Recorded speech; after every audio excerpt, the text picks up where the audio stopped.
So I've been using it for over a month, and the Samsung Galaxy S25 FE is my personal favorite Samsung phone this year. Now there has been an increase in price point. They definitely have upped the ante in certain areas, but I feel like this phone could give the S25 Plus a run for its money.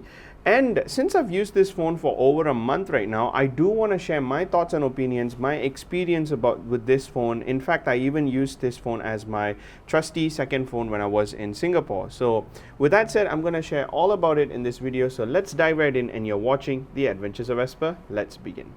Now, starting off with a good feel and fit and finish is what I've always wanted, and I've asked from Samsung with the Fan Edition series, and this time around they have not disappointed us by giving a fantastic feeling smartphone, and they really made this phone feel a lot more premium than it should. So for one, the phone is really thin. Honestly, you cannot really tell it apart until you put it side by side with the S24 FE and the S25 Plus. And it's even more impressive and funny that people mistook this phone for the S25 Plus, and some even told that is that the S25 Edge. And I said, no, it's not, because it has 3 cameras and the S25 Edge has 2 cameras. Now, the S25 FE here you see is about 7.4 millimeters thin, and it weighs about 190 grams. And you have to thank Samsung once again over here, because the enhanced Armor Aluminium from the S25 series is making its way into the S25 FE, so you are getting a slightly better build. In fact, it doesn't stop there, because Samsung has opted in for a Corning Gorilla Glass Victus Plus on this phone, and the bezels on the front of the display is a lot more thinner than the S24 FE, so if you're looking for an immersive content experience and immersion with the display without the need for that thick bezel, this is definitely what you're going to look for. However, there is a weird issue with the Samsung Galaxy S25 FE. In fact, this is the issue we saw come about last year with the S24 series as well. Now, the S24 series uses the Armor Aluminium, and ever since then we have been seeing the same metal rails on the S25 as well. But what happened is that during the time we were in Singapore, in fact, we have never dropped the phone. There's not even a single dent scratch whatsoever on the phone. The phone works in fantastic condition, though we ran into this issue where our S25 FE started chipping paint on the edges, on the top, and at random places. Again, we have never dropped this phone. We have taken care of it very well, and we don't know why this happened. In fact, we do use official accessories here when we do review the devices, and this felt so weird. And if you actually were to look online, Samsung already had reported about these issues last. The funny thing is that we have used grounded charger, we have surge protectors everywhere, we don't even use EMS. So I don't know how this happened. But if this is happening to your phone, let me know down in the comment section below, because I'm definitely going to take it up with Samsung and ask them what is this all about. Apart from that, let's talk about the performance, or what the Exynos 2400 brings to the table. Now, last year we noticed the Exynos 2400E, which is the light version of the Exynos 2400, which we saw in the S24 series. This year the S25 FE gets not an Exynos 2500E, but it gets the flagship processor from last year. That is the Exynos 2400. Odd as it may sound, I will definitely take this slightly beefier processor, which can actually handle tasks more efficiently, and it surely does. Now, since this processor is now a little bit more powerful, thermals can be, and it is, a concern. So Samsung included a 10% bigger vapor chamber cooling under the hood. Now, I have nothing to complain about the performance, and I've said this over and over again since the 2400 lineup. Exynos has been pretty efficient, and it knows how to put up a great show. Now, I've gamed on this phone, games like Honkai Star Rail, Wuthering Waves, and both games handled very well despite the occasional thermal spikes, especially in the higher settings, which is not recommended to play on phones like this. You can always knock it down to maybe medium or something, and you still get better experience out of this phone. Now, this can be solved by bringing the very high settings to high again, and it still gives a tasteful experience. Now, as someone who has used phone mostly for productivity and entertainment than for gaming, because if I want to game, I'm going to game on this, man. What the heck, right? The snappy experience the S25 FE brings to the table is not something we should take it for granted, especially if you compare it with the first ever Fan Edition that made its wave into the market. Samsung is taking the fan edition seriously right now, and this could only mean one thing, that they are bringing the heat with this phone for those who want a capable Samsung smartphone that upgrades them to the higher tier, not to the flagship experience, but still gives you the higher tier experience. The third thing we realized after using this phone for over a month, while the camera remains to be the same, the software experience that they're bringing to the camera is slightly improving the experience, though I do hope to see an improved telephoto or ultra wide camera, because under low light these cameras do run through a lot of hiccups with shooting. You do notice all that grains and whatnot. But apart from that, if you do look at the photos we have shot with this camera, it does have a bit of a cold tone bias, which is not something that we are used to with Samsung devices, but this one has a very cold tone bias, but the photos are in an acceptable quality. The camera that improved is the front facing camera, and I'm a Gen Z who shoots selfies with the ultra wide camera these days, so the front facing camera matters at least to me. 4900 mAh battery with 45 watt charging speeds puts this fan edition on a much more higher pedestal than the Z Flip and Z Fold we reviewed, which got an abysmal 25 watt charging.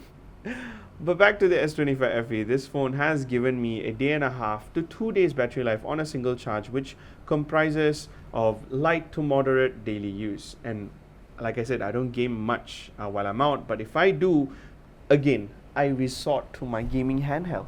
Right. The 4900 milliamp battery is pretty decent here, and I have no complaints personally. Given that it supports 45 watt charging, man, it's such a breath of fresh air. So there's really nothing to worry about. And I woke up with like 47% of battery, and I could still connect it to a charger while I do my morning routine and still head out with an almost full battery. Now, this being a Samsung device, obviously it's not going to miss out on the Galaxy AI features, but this is technically the first time that Samsung is including the full suite of Galaxy AI on the S25 FE or in a fan edition in general, which is what Samsung told us. So if you have seen Samsung raving about the Galaxy features on their flagships and you do feel that FOMO-ness, don't worry about that. You get all that features here, from voice recorder transcripts, photo editing, and the list just goes on. Honestly, the S25 FE has got you covered. I'm glad these features are now available on a phone that's more easily obtainable, especially from a price point. And this brings to the next point, why I love the S25 FE this year. So, why I love the S25 FE this year. Now, you know Samsung has always been about innovation. So you see the foldables, you see the S series, there's so much innovation going on with those phones, and those are really the creme de la creme of what the brand has to offer. But one of the biggest problem with those phones is that the price tag that it gets slapped at the end of the day makes the phone extremely hard to obtain for a lot of people. Case in point, Malaysia's average salary is about like 3,000 ringgit, and what makes you think someone can afford a 6,000 ringgit smartphone, which is way above a lot of people's pay grade, right? When a lot of users out there are on a budget and they want to look for a good phone, they would also want to use the phone for a very long time. With that said, back last year in our S24 FE review, we said that the fan edition is truly the gateway into Samsung ecosystem, and you know what, that statement holds true for the S25 fan edition. Now, you do get the Galaxy ecosystem experience, such as the routines, smart things, Galaxy AI, all the experience with their new One UI 8. In fact, this was the first phone to run One UI 8 out of the box. This is what you should look out for. Now, if hardware is what you're really chasing after, not only this phone is not for you, but you're chasing a high which Samsung even has subtly hinted that there's no reason to upgrade your phone every generation, as the improvements are granular. I mean, look at the S24 Ultra and the S25 Ultra. It's like they are identical in more ways than one, except for the S Pen, which we are not going to get into this video because this video is not about the S24 Ultra and the S25 Ultra, but that's a good example. And it also shows that how the phones are also getting expensive. So to offer 50% of what the flagship phones have in a more obtainable price point like in this S25 FE, you best believe the phones like this one right here is what consumers really gonna need. And it hits every box in the right way possible.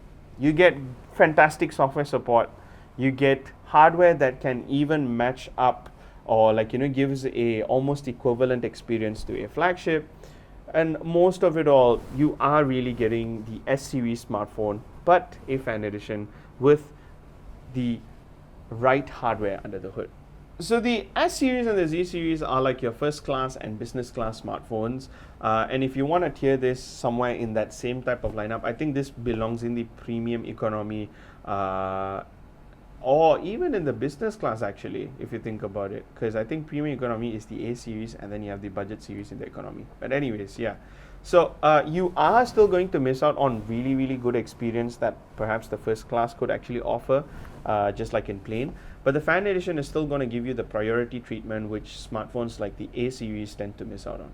Now right now the phone is priced at 2,799 ringgit for the 256 gig which we have reviewed here, and the half a terabyte version is going for 3,099 ringgit.